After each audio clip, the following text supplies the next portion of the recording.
zamanını, yerini, kəmiyyətini bildirən əsas nitq səsidir. Zərfdə əsasən bilirsiniz necədir? Biraz nəzəriyyə əsaslanır. Mən məlumat verəcəm, o digər nitqlərdən fərqləndirməsi. Əsas onu bilmək lazımdır ki, bəzi sözlər var ki, həm zərf kimi işlənə bilir, həm digər nitq səsi kimi işlənə bilir də. Amma o digər qalan o yer zərflərini əzbərləməlisiniz. Yəni əzbər isə əgər mahiyyətini dərk eləsəniz, zaten biləsiniz.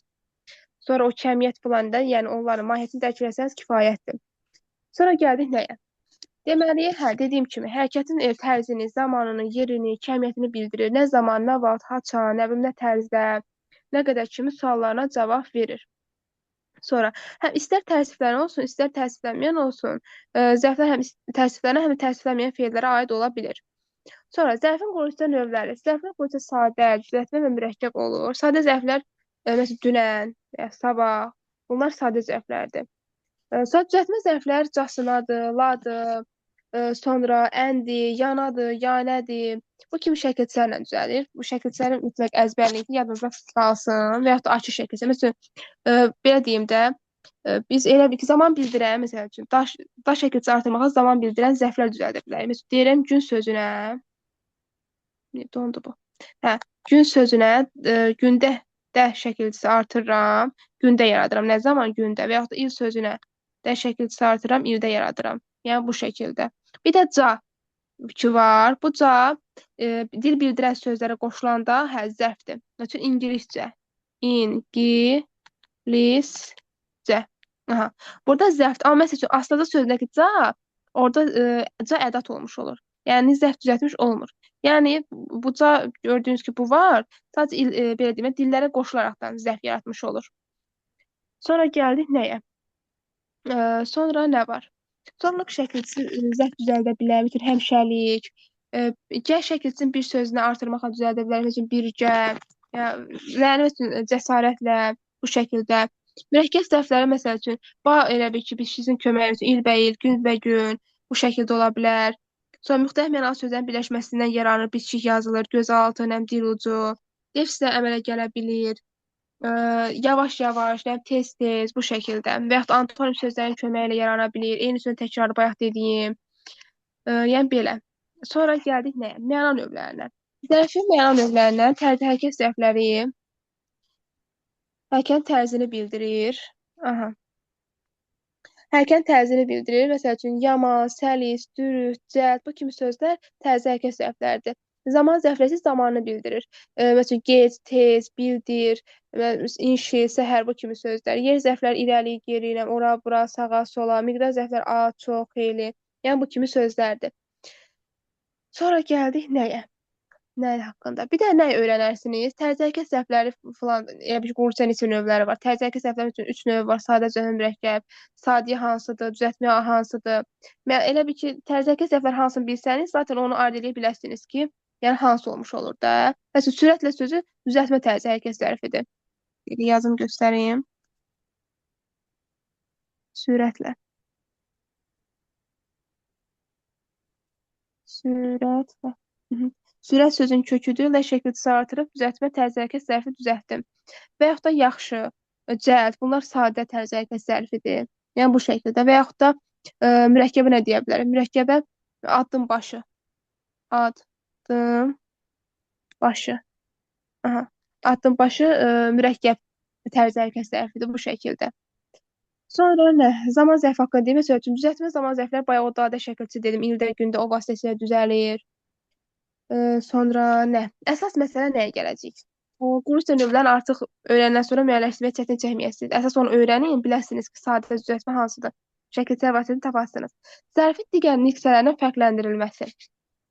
Zərf deməli, həm zərf kimi, həm isim kimi işlənə bilən sözlər var. Gecə, gündüz, səhər, axşam, günorta tipli sözlərdir. Əgər bu sözlər nə sualına cavab versə, mübtədə funksiyasında iştirak edir və isimdir. Məsəl üçün, deyirəm ki, səhər açıldı. Səhər açıldı. Açıldı. Nə açıldı deyə bilirəmmi? Burada isim olmuş olur. Və mübtədə olmuş olur. Amma deyirəm ki, səhər gələrsən. Səhər gələrsən. Nə zaman gələrsən, səhər gələrsən. Burada zərfli olur və zərfdir. Artıq. Yəni zaman zərfidir.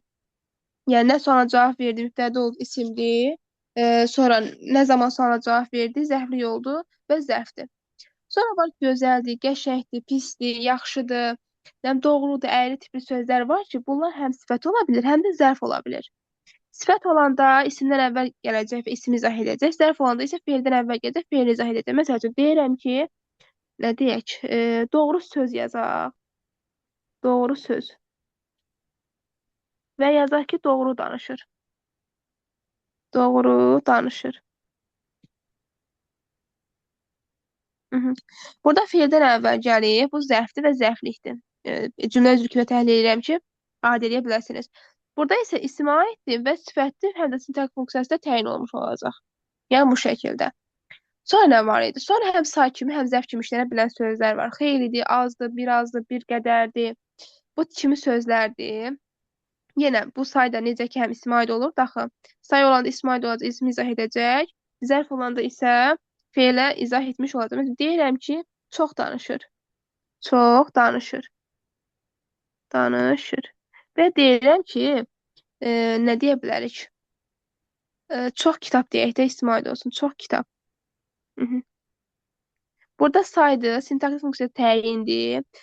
Çünki ismə aiddir. Amma yuxarıda, burada feilə aiddir. Zərf olacaq, yəni kəmiyyət zərfi, miqdar zərfi və sintaktik funksiyası zərfli olmuş olacaq. Yəni bu şəkildə. Sonra əvvəl, sonra, bəri, qabaq kimi sözlər var ki, bunlar həm qoşma olur, həm də zaman mənalı zərflər olurlar. Məsəl üçün, qoşma kimi olanda necə olacaq? Özünə hal şəkilçi qəbul edim. Deyirəm, səndən əvvəl gəlib. Səndən əvvəl yazıram. Səndən əvvəl.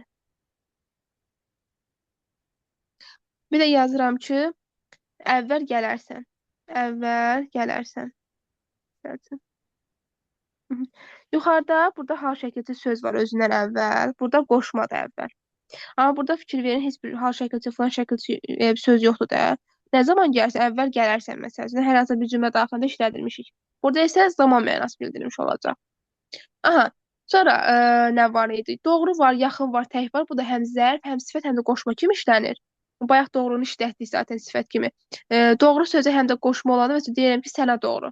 Zaten qoşma olanda özdən əvvəl hal şəkildə söz tərbiyə eləməlidir. Və ya da sənə yaxın, sən tək. Bu kimi artıq özdən əvvəl hal şəkildə sözlər tələb eləyəndə olacaq nə? Qoşma üçün deyirəm ki, sənə yaxın. Sənə yaxın. Hı -hı. Burada olur nə? Qoşma və ya tək sözün işlədək. Tək sözü haqqında nə deyə bilərəm? Məsələn, deyirəm ki, sən tək. Burada qoşmadır. Bir də deyirəm ki, tək gəldi. Burada isə zərfdir. Çünki feilə aiddir və nə tərzdə gəldi, necə gəldi, tək gəldi də. Amma burada sən təksə, burada qoşma olur. Bu şəkildə. Bu da olmuş olur nə?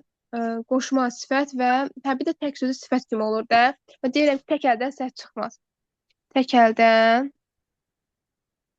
səs çıxmaz. Hı -hı. Burada tək əl sözünə aiddir və burada sifət olmuş olacaq. Çünki isimdən əvvəl gəlibdir ona görə. Sonra zərf cümlədə nə olur? Kəmiyyət zərfliyi ola bilir, tərzi hərəkət zərfliyi ola bilir, yer zərfliyi ola bilir. Bu artıq bunun elə bir ki, cümlə üzvü kimi necə olur da onunla bağlıdır. Bu şəkildə. Başqa zərflə bağlı heç nə. O qalan məsələlər bu zərflikdədir. O zərflikdə biraz bundan geniş mövzudur. Zərf ayrıdır, zərflik ayrıdır. Nə sualınız var bununla bağlı? Bir də yadda saxlayın ki, o dediyim kimi məkan mənalı isimlərlə bu yer zərflərini qarışdırmayın. Yer zərfləri ora, bura, sağa, sola bu kimi sözlərdir. Amma məkan mənalı isimlər üçün Bakı deyirəm, şəhər deyirəm, kənd deyirəm, rayon deyirəm, qəsəbə deyirəm, fərqi yoxdur. Bu kimi sözlər isə məkan mənalı isimlərdir. Bunlar zərf deyirlər. Zərf o sözləri əzbərləyəndən sonra artıq biləsiniz nədir. Ora, bura, sağa, sola, yuxarı, aşağı bu kimi sözlərdir yer zərfləri. O kənd, qəsəbə kimi sözlər məkan mənalı isimlərdirlər. Yer zərfləri deyil. Hı -hı. Yekunlaşdıra bilərsən bizə. Aha. Sualınız var başqa? Zərflə bağlı. Deyəsən, aya düşdünüz. Sualınız yox. Yəni bir dənə test işləyək. Test açım, test işləyək. İşləyək. Test.